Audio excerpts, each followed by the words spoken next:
क्या इसी देश के लोग इसी देश के एक राज्य को देश का हिस्सा नहीं मानते हैं? या मैं कहूँ कि इसी देश के किसी राज्य के लोग मिस्टर योगी को यहाँ तक मानते हैं कि हो सकता है वो खुद भी व्यक्तिगत तौर पे बीफ खाते हों पर वो बस कहते ना हों।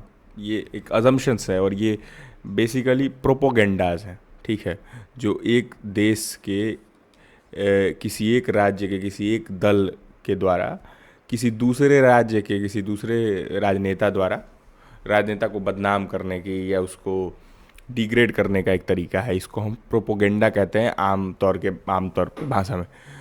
अब प्रोपोगेंडा समझने से पहले और ये इतना इम्पैक्टफुल क्यों है और ये इतना बिलीवेबल क्यों लगता है और ये कैसे वर्क करता है, इसका हिस्ट्री, इसका साइकोलॉजी और इसका फ़िलॉसफी हम थोड़ा सा समझने का प्रयास करेंगे। हिस्ट्री कम, साइकोलॉजी फ़िलॉसफी ज़्यादा। एक दृष्टिकोण के तौर पे इसको मैं प्रेजेंट करने का प्रयास करूँगा कि क्यों ये वर्क करता है, ठीक है, why this formula still works, अभी भी वर्क करता है। तो पहला चीज़ ये होगा कि प्रोपोगेंडा जो शब्द है ये इसका मतलब है प्रोपोगेशन ऑफ थॉट और बिलीफ। तो इसको स्टार्ट किया गया था, मतलब चर्च के रेफरेंस में इसको यूज़ किया जाता था, पर धीरे धीरे मतलब ये प्रोपोगेशन, मैंने इस पर बहुत ज़्यादा, मैं रिसर्च बहुत ज़्यादा करता नहीं, मैं दृष्टिकोण पे ही बात करना पसंद करता हूँ। ऐसा नहीं कि मैं रिसर्च करना पसंद नहीं करता हूँ, मैं रिसर्च करता हूँ, पर फिर वो फैक्ट्स कोट करना मेरी बीमारी नहीं है, मुझे ऐसा लगता है, क्योंकि रिसर्चेस में मतलब बहुत सारी नुआंस्ड चीज़ें होती हैं। तो मैं बस इतना बताना चाहूँगा कि ये चर्च के थ्रू आया है, इस वर्ड को चर्च से जोड़ा जाता था कि चर्च अपने बिलीव्स को प्रोपोगेट करता था। तो पर फिर इसको धीरे धीरे बैड टिंट में दिखाने लगे लोग, या ग्रे शेड में और डार्क शेड में प्रोपोगेशन वर्ड को यूज़ करने लगे लोग। तो ये आज हमारे समाज में प्रोपोगेंडा एक जैसे रॉन्ग वर्ड माना जाता है। अगर कोई पॉलिटिशियन बोले ये प्रोपोगेंडा है तो आप समझेंगे कि ये उसके खिलाफ कोई साजिश है, ठीक है। तो आज हम बात करने वाले हैं कि क्यों है। पहले तो प्रोपोगेंडा वर्क क्यों करता है, आप ये समझिए। क्योंकि प्रोपोगेंडा सिंपल है, वेरी सिंपल स्टेटेड फैक्ट, और वो ना बहुत नुआंस्ड को बहुत सिंपली प्रेजेंट करता है। और आपको लगता है हाँ यार इतना सिंपल है, अगला व्यक्ति क्यों नहीं समझ रहा है। जैसे कि एक केरला के व्यक्ति मुझसे मिले और उनका तर्क ये था कि मिस्टर योगी हो सकता है, क्योंकि राजनेता का व्यक्तिगत राय कुछ और हो सकता है। तो उन्होंने कहा कि हो सकता है कि मिस्टर योगी ऐसा क्यों कर रहे हैं, उनके भी जो भी मतलब आसपास में लोग होंगे या पॉलिटिक्स में लोग होंगे वो भी तो खाते होंगे चिकन या नॉन वेज। तो फिर वो किसी किसी स्पेसिफिक टाइम्स पे, जैसे कि नवरात्रि में, सावन में, बिना पूछे कैसे बंद कर देते हैं।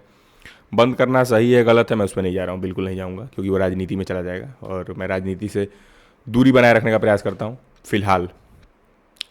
क्योंकि वो उनका कहना बेसिकली यही था कि ये व्यक्तिगत चॉइस के बिल्कुल विपरीत है। इसमें स्टेट व्यक्तिगत चॉइस पे अटैक कर रहा है या उसको कंट्रोल करने का प्रयास कर रहा है, कुछ ऐसा, कुछ ऐसा करने का कहना का संदर्भ था उनका, जिससे मैं एग्री करता हूँ कि ठीक है, क्या आप खाएंगे, क्या पहनेंगे, कब खाएंगे, कब पहनेंगे, वो आपका व्यक्तिगत चॉइस होना चाहिए। पर क्या इस चलते मिस्टर योगी को जज करना ठीक है? क्योंकि मेरा मानना ये है कि हो सकता है व्यक्तिगत तौर पे, अगर वो व्यक्तिगत तौर पे खुद भी मिस्टर योगी इस बात से एग्री करते हों कि भाई चिकन खाने में कोई समस्या नहीं है, पर अगर वो, या बीफ मैं अगर कोट करना चाहूँ तो, जो कि नॉर्थ ईस्टर्न राज्यों में और कह सकते हैं साउथ में लीगल है काइंड ऑफ, और नॉर्थ वेस्ट में और नॉर्थ में इलीगल है क्योंकि वो सीक्रेट है काऊ वहाँ पे। तो अगर व्यक्तिगत तौर पे वो, क्योंकि पॉलिटिकली वेल रेड इंसान होंगे जहाँ तक मैं एज्यूम कर रहा हूँ मिस्टर योगी, तो अगर वो कल्चर ज्योग्राफी पूरा भारत का समझते होंगे, कि हो सकता है वो फ्यूचर पीएम भी हो सकते हैं भारत के, तो उनको पता होगा कि हाँ खाओ कोई समस्या नहीं है। पर वो ये बात कह नहीं सकते हैं मुखर तौर पे, क्योंकि वो एक ऐसे मतलब समुदाय से आते हैं, एक ऐसे समाज को रूल करते हैं। अभी वो चीफ मिनिस्टर हैं योगी उत्तर प्रदेश के, कि वो ये बात कह नहीं सकते हैं, क्योंकि वो वोट बैंक पे असर डाल सकता है। और आप ध्यान समझिए कि लोकतंत्र में जनता को खुश करके रखना बहुत ज़रूरी है। जनता के लिए काम करना दूसरी चीज़ है, पर जनता को खुश करके रखना, कि उनको बताना कि हाँ मैं तुम्हारी बात सुन रहा हूँ, उनको हर्ड फील कराना, उनका अपना वॉइस फील कराना कि हाँ मैं तुम्हारी ही आवाज़ हूँ, वो बहुत ज़रूरी है। उसके लिए प्रोपोगेंडाज को बनाया भी जाता है और उनको सर्कुलेट भी किया जाता है, उस पर डबल डाउन भी किया जाता है, ठीक है। तो ये एक एग्जांपल हो गया कि ये इतना नुआंस्ड फैक्ट है कि मतलब व्यक्तिगत तौर पे ऐसा क्यों महसूस करते हैं, ऐसा क्या है। क्योंकि जब ज्योग्राफी वहाँ की या वहाँ का कल्चर, सॉरी वहाँ के जब कल्चर, क्योंकि वहाँ ज्योग्राफिकल लोकेशन ऐसी थी, लोगों ने काऊ रखा, या उसकी हिस्ट्री रही है कि उन्होंने लोगों ने काऊ रखा। आप पहाड़ में अगर रहते हैं तो आप बकरी रख सकते हैं, गाय नहीं रख सकते हैं, क्योंकि चढ़ने उतरने की समस्याएं और जो भी चीज़ हैं। मतलब मैं एक अभी की बात नहीं कर रहा हूँ, अभी तो फिर भी रोड्स हैं, प्लेन्स बन चुके हैं। जब उस समय की बात कर रहा हूँ जब कंडीशंस, थोड़ा ह्यूमनाइजेशन ऑफ नेचर और नेचुरलाइजेशन ऑफ ह्यूमन जब आप समझेंगे तो समझ में आएगा कि जब हम नेचर के साथ चलते थे, नेचर के, अब तो हम नेचर के विरुद्ध चलने लगे हैं बेसिकली। कि अब हम लोग मानवीकरण करने लगे हैं नेचर का। पहले हम लोग प्राकृतिक तरीके से जीने का प्रयास करते थे, ठीक है, तो तब संभव नहीं था। अब भूगोल यहाँ की समतल है तो यहाँ गाय रख सकते हैं, आप कोई भी बड़ा जानवर रख सकते हैं बेसिकली, आप हाथी पहाड़ पे नहीं रख सकते हैं। तो कहने का अर्थ मेरा ये है कि उसके चलते हिस्ट्री में वो काऊ है, और हिस्ट्री में है तो कल्चर में भी है। जब कल्चर में है तो अगर उनको पॉलिटिक्स में रहना है तो वहाँ के कल्चर रल एथिक्स को फॉलो करना पड़ेगा बेसिकली, तो वो ये कर रहे हैं। तो वहाँ पे प्रोपोगंडा केरला में, क्योंकि लेफ्ट की सरकार है, तो वहाँ पे क्योंकि मिस्टर योगी राइट के फ्रंट रनर है या प्रिंस हैं कह लीजिए आफ्टर मोदी, मुझे ऐसा लगता है, मैं गलत हो सकता हूँ, या एक जनरल परसेप्शन है ये कि क्योंकि वो हार्डकोर पॉलिटिक्स के एक नए ध्वजवाहक हैं। तो मेरा मानना ये है कि अब वहाँ पे ये नरेशन है। वही यूपी, या कह लीजिए यूपी के मेरे 2-3 साथी मिले जो थोड़ा सा राइट विंग पॉलिटिक्स से अलाइन होते हैं। उनका कहना ये था कि Kerala is not a part of India, मतलब केरला जो भारत का हिस्सा ही नहीं, एक बार वो कश्मीर है पर केरला नहीं है, क्योंकि वहाँ पे वो बहुत ज़्यादा ही उनके विचारधारा के चलते या उनकी वैचारिकता के चलते। ध्यान समझिए कहाँ से आ रहा है, ये उनके पॉलिटिकल पार्टी से आ रहा है। और प्रोपेगेंडा वर्ड पॉलिटिक्स, पॉलिटिकल ये बिलीफ या पॉलिटिकल नरेशंस को ही ट्रांसफ़र करने को प्रोपेगेंडा कहा जाता है। और इसमें प्रोपेगेंडा ऐसा नहीं होगा ना कि मोदी जी चांद पे चले गए, नहीं। मोदी जी ने चांद पे जाने में भारत की मदद की है, या सॉरी, मोदी जी के आने के बाद ही भारत चांद पे गया है। तो मोदी जी के आने के बाद कुछ सैटेलाइट्स तो लॉन्च हुई हैं, सपोज करिए एग्जांपल में, तो और उसको दिखा देगा कि हाँ ये मोदी जी के आने के बाद 3 सैटेलाइट लॉन्च हुई है। पर मोदी से पहले भी सैटेलाइट लॉन्च हुई थी। मतलब कुछ फैक्ट होगा पर वो प्रॉपर फैक्ट नहीं होगा, या कह लीजिए वो half fact half story type का होगा। तो आप उसमें ढूंढ ही नहीं पाएंगे कितना सही है कितना गलत है। अगर वो पूरा झूठा कहानी होगा कि मोदी जी खुद चंद्रमा पे गए हैं तो फॉल्स लगेगा, ठीक है, या मोदी जी हाथी से लड़ गए थे, या मोदी जी ने 6 चीतों को लाया है, खुद पकड़ के थोड़े ना लाया है। वो तो एक फैक्ट है कि वो एक स्टोरी होना चाहिए उसमें प्रोपोगेशन में, क्योंकि ये स्टोरी क्यों होनी चाहिए, इसकी ज़रूरत क्या है।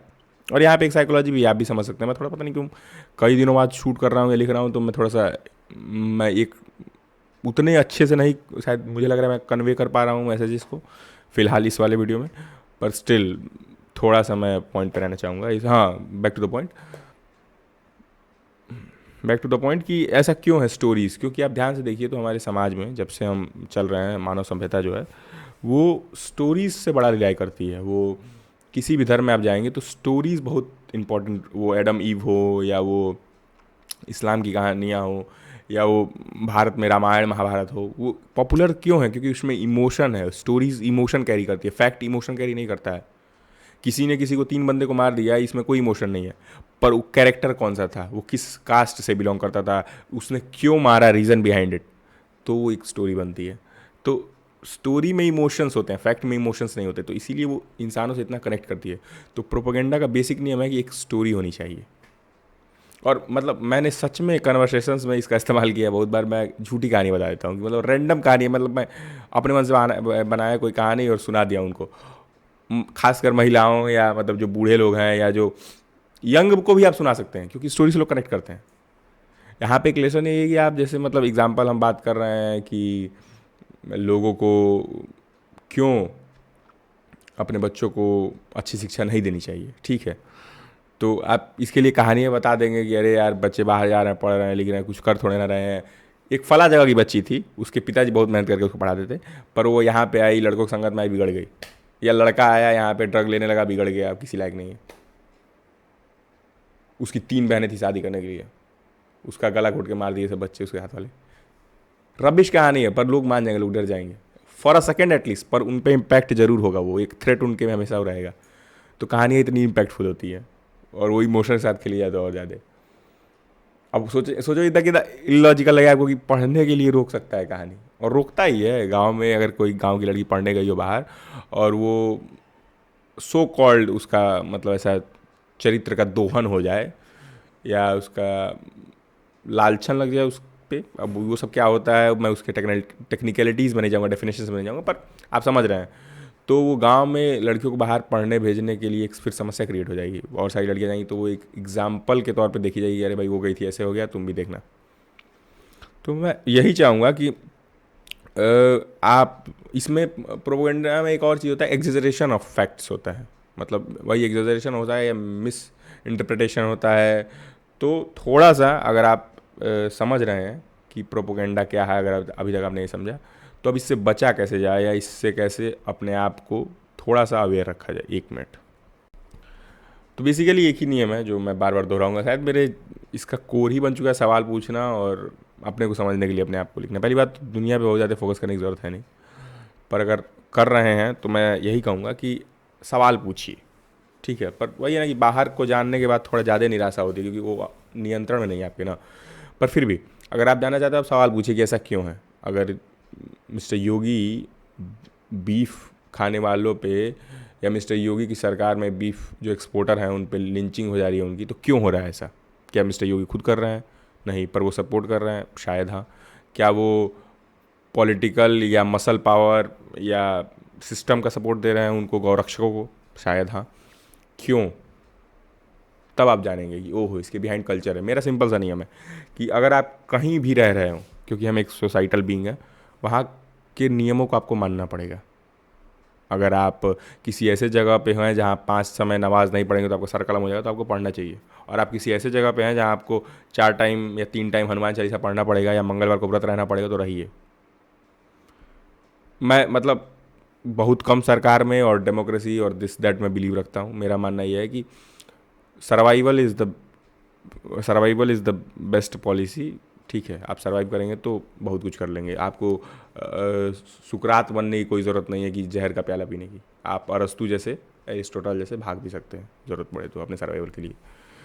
तो थोड़ा सा इंडिविजुअलिस्टिक होकर सोचना और अकाउंटेबिलिटी लेके सोचना है, rather than blaming on the government कि ये हमारे इंडिविजुअल चॉइसेस को हार्म कर रही है। कोई नहीं कर रहा। ओके, पावरफुल बनिए और रूल करिए। वीर भोग्य Vasundhara. May be this is sounding more over a radical thought, but it is practical and true, because you cannot rely on your freedom on others. You have to be powerful enough, and that is more practical way than asking for freedom. अगर आप वीर हैं तो आपको आज़ादी मांगने की ज़रूरत नहीं पड़ेगी, और ये ज़्यादा तार्किक है मेरे हिसाब से, बजाय मांगना आज़ादी, क्योंकि आज़ादी मांगी नहीं जाती है, छीनी जाती है। मेरा दृष्टिकोण सुनने के लिए धन्यवाद, और धीरे धीरे मैं प्रयास करूँगा कि कंटिन्यूअस इस पर वीडियोज़ आते रहें। कुछ गैप्स आ रहे थे पर अब ऐसा नहीं होगा। Back to the base, and thank you for listening my perspective.